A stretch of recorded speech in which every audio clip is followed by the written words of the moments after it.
It's a great pleasure for me to be here, to be in conversation with Akbar, because I had the privilege of reading her novel right now over the last week or 10 days. And Dust Child was really one of the most powerful narratives I've engaged with for a long time. It works on a number of different levels. Narratively, it's a complex novel. It has it deals with history, it deals with colonial history, it uncovers contemporary Vietnam and Vietnam of the past really beautifully. And I thought it would be, I thought since I have recently just through reading your book learned so much about Vietnam and its history, I thought it would be really interesting for the audience, some of whom might not really know some of the smaller details about Vietnam's colonial history. I think most of us are familiar with, of course, America's presence in Vietnam, and even most people would know about France. But you did mention in some of your writing, the long history that Vietnam has had with colonialism, and including with the Chinese and the Mongols. Could you tell us a little bit about that, just to put it in context, to put your novel in context? Thank you so much, Prayaag. You should know that he's an award-winning writer, and his novel, Laila, has been adapted into a Netflix series. So when you are here, get his books signed too. So Prayaag is the author of 2 novels. Thank you very much. Mother of India and Laila. And he's an amazing writer, so I'm really honored to be here. And I must tell you, I love being here in Bangalore. Thank you so much for being here. I feel like I could live here any day. I must acknowledge that my writing is here thanks to a lot of people from Bangalore. Can you believe it? Who among you are bookstagrammers here? Can you stand up, please? I want to thank you. Thank you so much. Thank you. You know, my book, The Mountain Sing, was launched into a COVID pandemic. The bookshops were closed. My book tour was canceled, but bookstagrammers uplifted me. The bookstagrammers from Bangalore were some of the very first to write about the mountain sing, and the words kept traveling, and I'm here. I'm actually here thanks to the work of a bookstagrammer who recommended my books, and one of the co-founders of this festival saw the post and reached out to me to invite me. Isn't that a miracle? So thank you so much. You know, I also feel so much at home in India because we share a common history of being colonized, and our 2 countries, our people have done so much to overcome colonization, to be, united as a nation. I mean, I'm really impressed at how diversified, India is such a huge continent, and you have, managed to stay really strong together. And Vietnam, we have also experienced a really long and difficult history. So, we were colonized by the Chinese, the Mongolians, the French. The Japanese also occupied us during the World War II and caused something horrible called the Great Hunger of Vietnam, where 2 million Vietnamese died. So if you read The Mountain Sing, you would experience that history of colonization via the viewpoints of a Vietnamese family. And recently, also, the United States were really involved in the Vietnam War as well. Because of this history of colonization, our voices were taken away from us. We were seen as a country without a culture. A lot of books written about Vietnam were in the viewpoint of Westerners who saw us as really primitive, as a country of war. So that's why I really wanted to use my writing as a weapon to fight against colonization. I wanted to decolonize Vietnam. Because if you watch Hollywood movies about Vietnam, how many of you have watched Hollywood movies about Vietnam? They are amazing, right? But if you look deep into these narratives, you would see that a lot of them, don't have Vietnamese characters.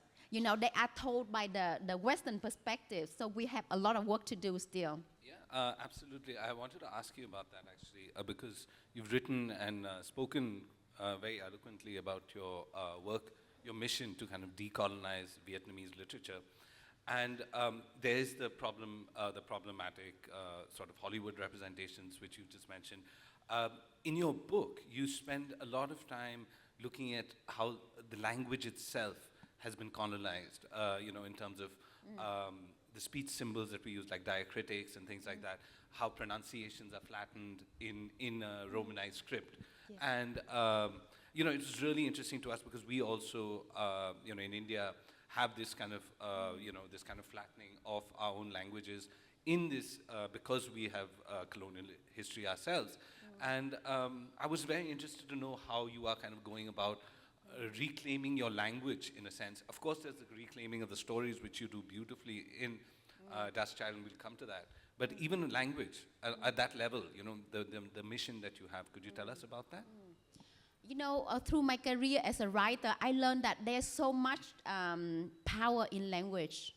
And you know, and because that power was stripped away from us, because when Vietnamese writers were published internationally, normally we were asked to abbreviate our name into 2 words, for example, and strip away the Vietnamese diacritics. For example, can you say my name, Nguyen Phan Quế Mai?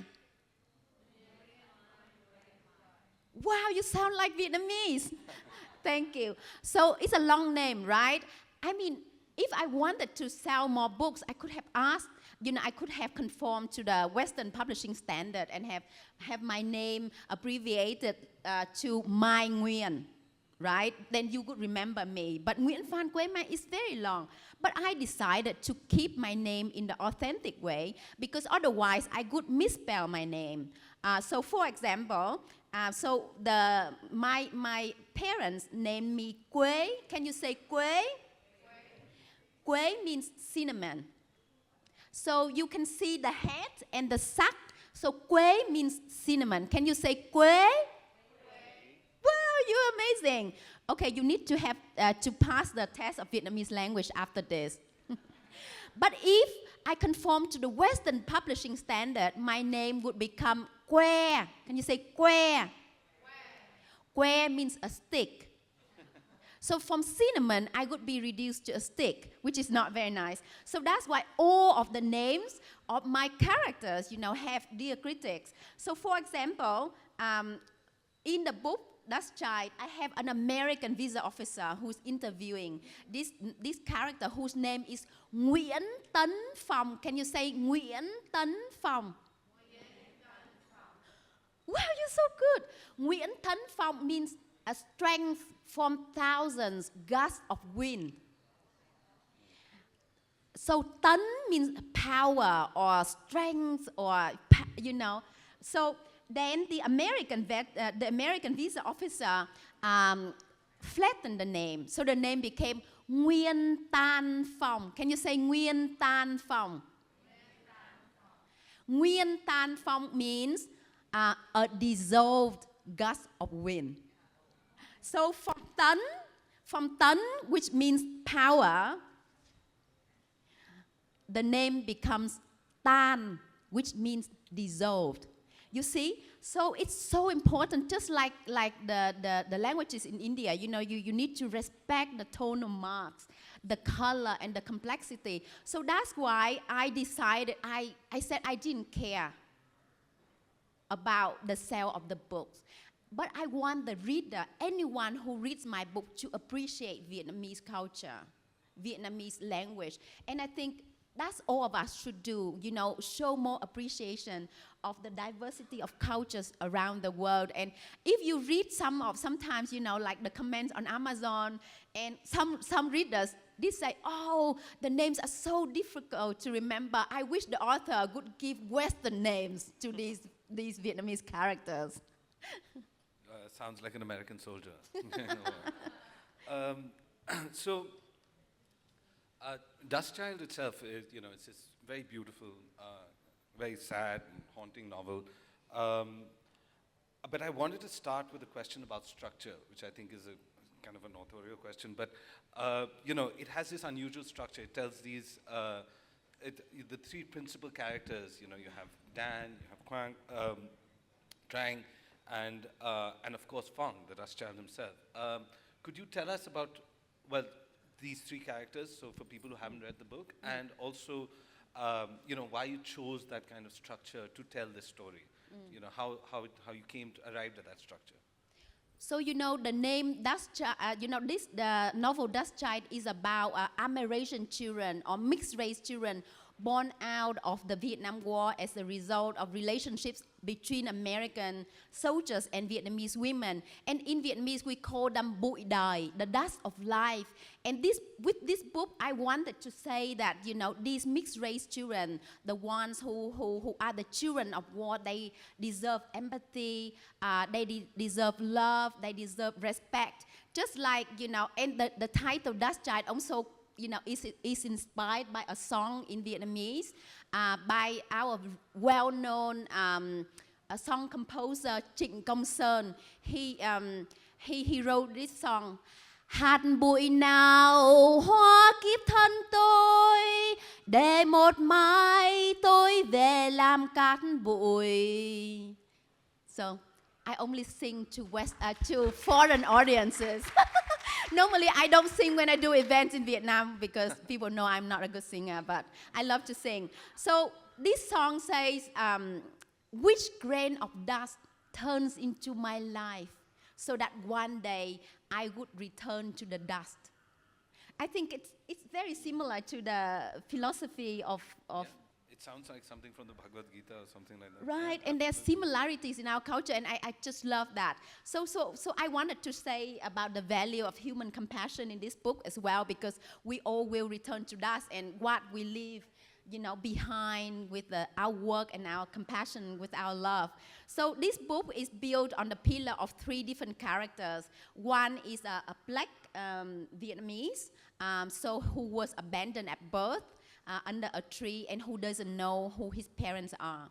There are two sisters who represent hundreds of thousands, could you believe, of Vietnamese women who had to work during the war as bar girls to serve American soldiers. And like so many Hollywood movies had bar girls in them, and normally these bar girls don't have a chance to talk about their experiences or the reasons why they had to become bar girls or even prostitutes.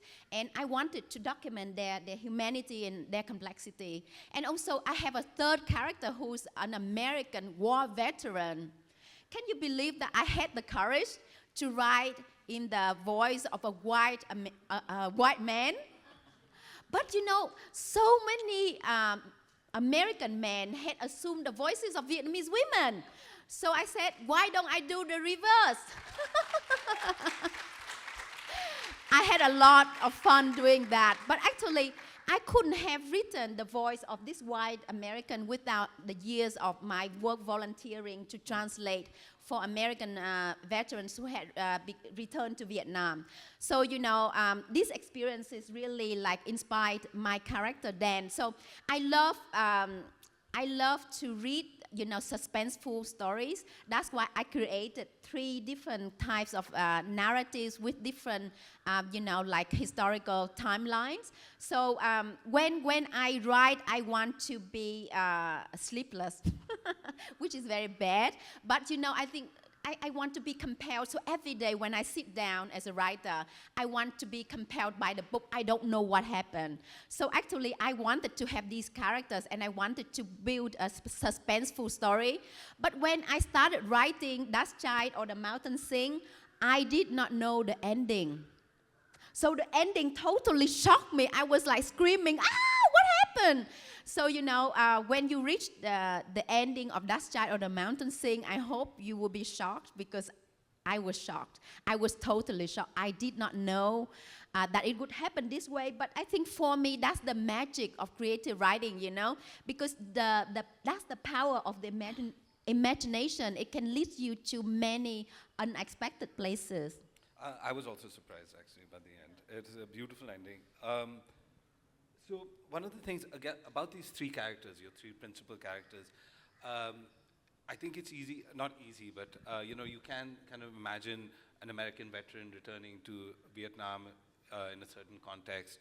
Uh, but with each of these characters, I felt you were very successful in creating their kind of inner emotional landscape. You've really thought about what it would be like for an American coming back, searching for a child. The kind of complexities of a wife at home or who's accompanying him. Um, Also, as you said, the bar girl, Trang, and also the dust child himself, Phong. And to think about all the complexities of their situations is very difficult as a writer. And I was thinking about it while I was reading. I was like, wow, she's really kind of reckoned with what it must be to really be in that place, and she's thought about it all.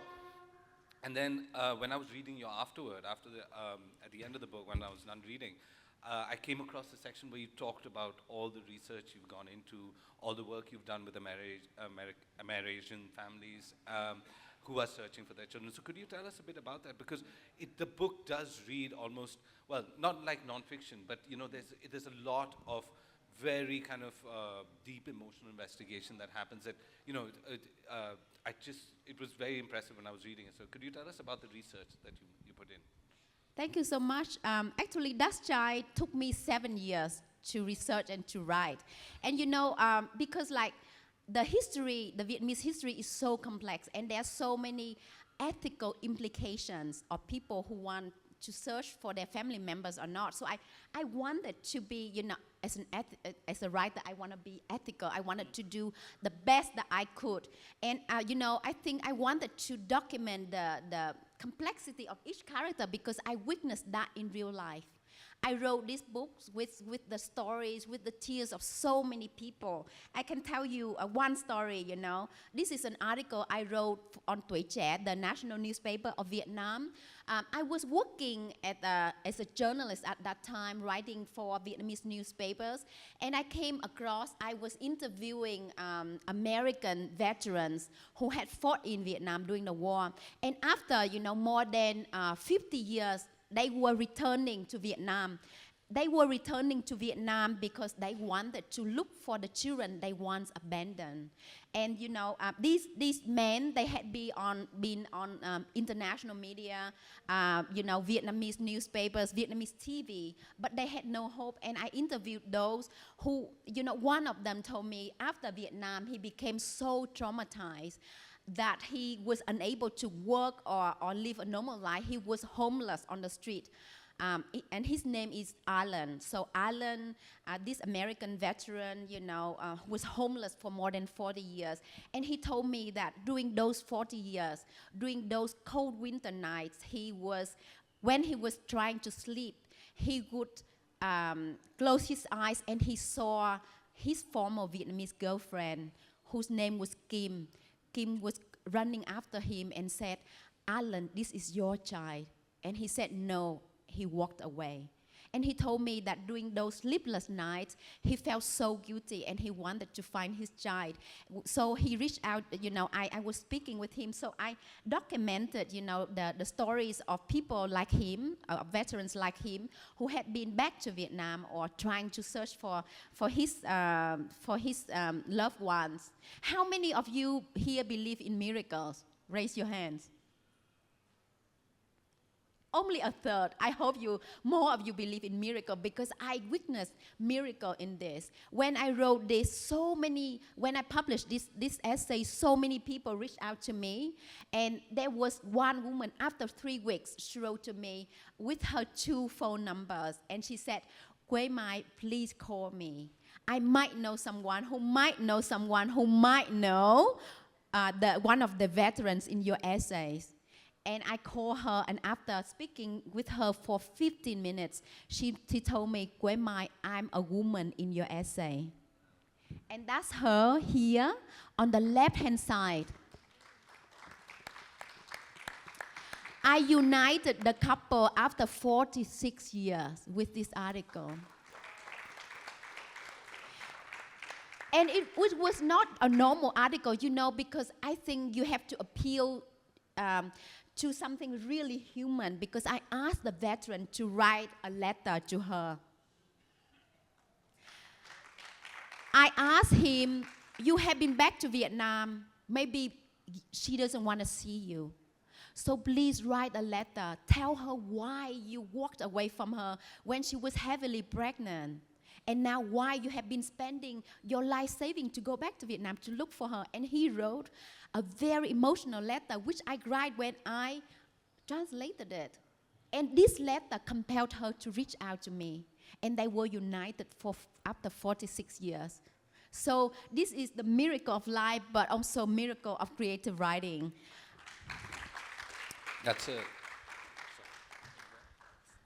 very powerful story, and I think for any aspiring writers or practicing writers, just the power of research. I don't think you could reach that moment of emotional truth without having actually spoken to someone in that situation and understood what it was like.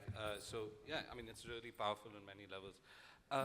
Sorry, because there is another theme in your book of literature and words and the power of words. And what you were saying right now, I'm skipping ahead to a question that I had for the end, but I really wanted to actually ask you about this because you talk repeatedly actually about how books and Vietnamese literature, I mean, they feature in your stories, and the power of literature to transform our surroundings, the situation we're in. And there's a book that you keep mentioning, The Tale of Akio. Yeah, A Tale of Gil. Yeah. So, if you could tell us about that. I need to tell you a story of how book transformed my life. When I was in high school, my parents went bankrupt.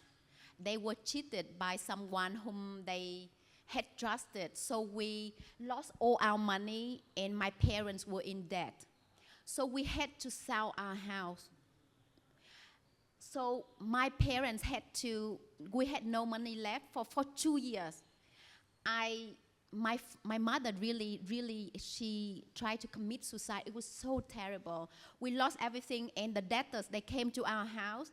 They took away my bicycle, our pigs, our chicken, our everything. The only thing I had left was books. So every day I had to go to the rice fields and work, and I came home, and after school I would climb up my mango tree. I was reading a book. Those books saved me and gave me strength. And I promised myself one day I would become a writer.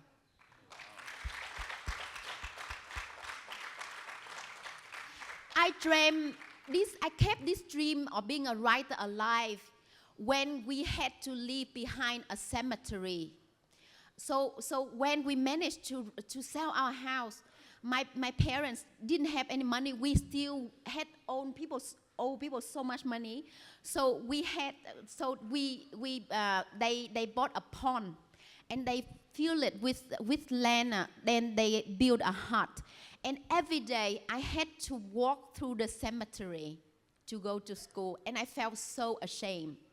But growing up, I felt so thankful about the difficulties that I experienced, because it taught me to be stronger.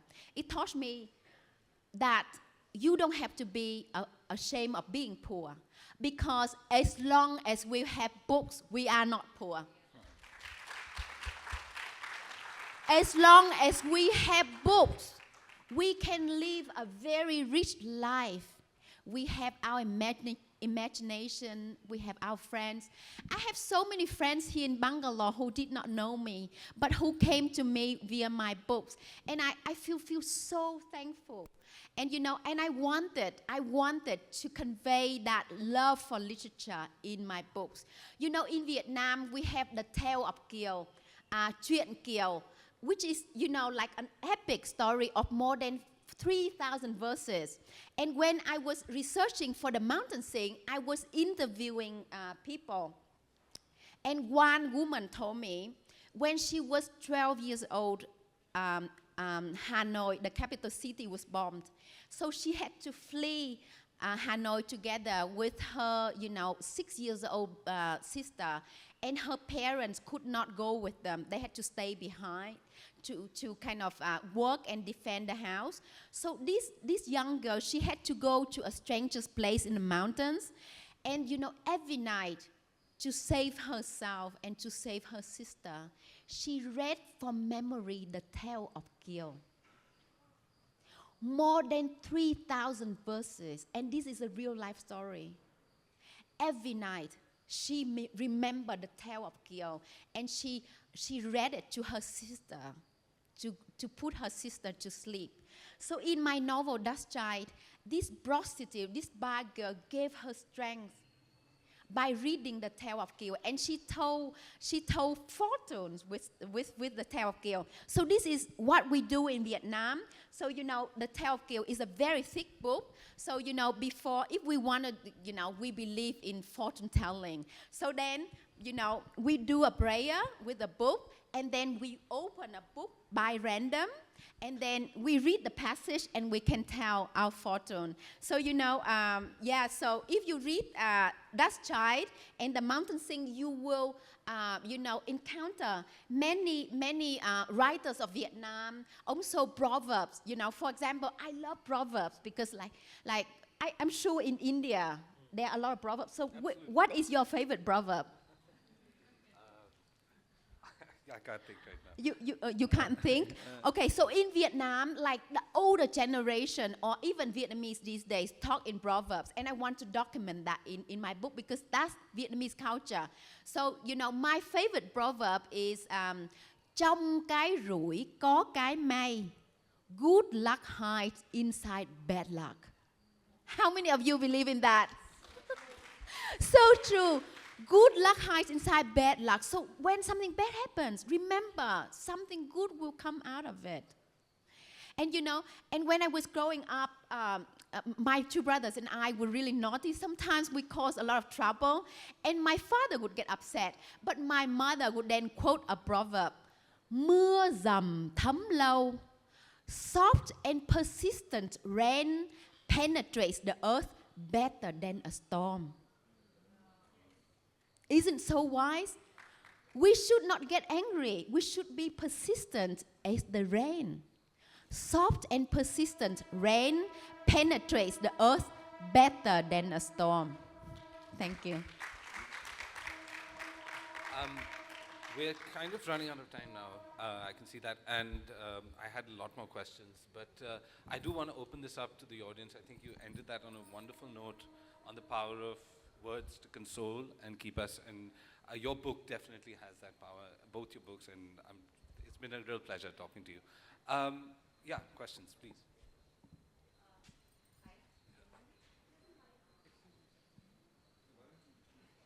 Thank you so much for being here. There's so many of you who I want to hug you all. Thank you, really, I'm so moved. Thank you. Thank you so much. I've just listened to The Mountain Sing, and I wanted to recommend to everybody the power of an audiobook, because what you said just now, the proverbs, I could hear them in Vietnamese and then they talked. So it was a very good narration. That was a great thing. Also, thank you so much for your session. I wanted to ask you one thing about The Mountain Sing, an observation, yes, that in this, the character, the main character, the protagonist, she says that because she read books about America, she didn't feel the anger. Her anger melted away because her father's has not come back. So do you think, how strongly do you feel about that? About the fact that books can actually change your perception? That's one. And secondly, I noticed, I was in Vietnam, I went there pre-COVID there, and apart from having wonderful food, and some of the best coffee in the world, I think, I found that the Vietnamese are a very happy people. They don't have any hate after what they've gone through from so many different invasions, and especially the Americans. How do you think, why do you think that is there, that they are so forgiving about people? Thank you so much. So how many of you have been to Vietnam? Raise your hands. Wow, not enough. Please go to Vietnam, one of the best countries to visit, really affordable, really fascinating. And if you go to Vietnam, just like India, you see a lot of energy, like a lot of positive energy, a lot of, friendly people, great food. On the surface, it looks like we have moved on, but we are still living with the trauma of the past. Can you believe that these days there are still people who have to live with, like the consequences of Agent Orange? So during the Vietnam War, millions of tons of chemicals were sprayed onto Vietnam. This deadly Agent Orange, which I write about my books extensively, so nowadays, babies are still being born deformed, and millions of people are still living with the consequences, and we have received no compensation from American companies who produce and reap the profit. So I wrote an article on the New York Times, and the title was "America, Don't Forget About the Victims of Agent Orange." And we have unexploded bombs which still kill so many people. So, but I believe these evil things were caused by politicians who were really greedy, about the people who wage war so that they can profit either for money or for power. I believe in the humanity of all nations. I believe in the power of reading. So in The Mountain Sing, Hương, a young girl whose parents were ripped away from her because of the war, like she read American literature and she told herself, if everyone is willing to read each other and see the light of all the cultures, there would be no war on earth. I dream about the day that there would be no war on earth. I thank you so much for being here. Do you have a minute for me to sing you a thank you song? Absolutely. Because I promise to kind of to thank the bookstagrammers, to thank my readers, to thank all of you. So in that chart, I have this Vietnamese art form of cải lương, which is like a form of Vietnamese music. So I composed a song for you. Bạn đọc ơi, hôm nay các bạn đã về đây đoàn tụ. Nhìn những gương mặt thân quen, tôi như thấy mình mắc nợ ân tình. Từ thuở còn thơ, tôi đã tự nhủ mình rằng một ngày tôi sẽ viết nên những câu chuyện về quê hương xứ sở. Trong đó có những người như bạn như tôi, họ cùng thênh thang thăm thầm những nụ cười, rồi rơi nước mắt trước tận cùng đau khổ. Bạn đọc ơi, suốt đời tôi mắc nợ những ân tình tôi mãi mãi khắc ghi. Oh my readers, today you gather, looking at your compassionate faces, I see light, and I see that I owe you oceans of debt. For my childhood, I wanted to write about my homeland, about people like you and me.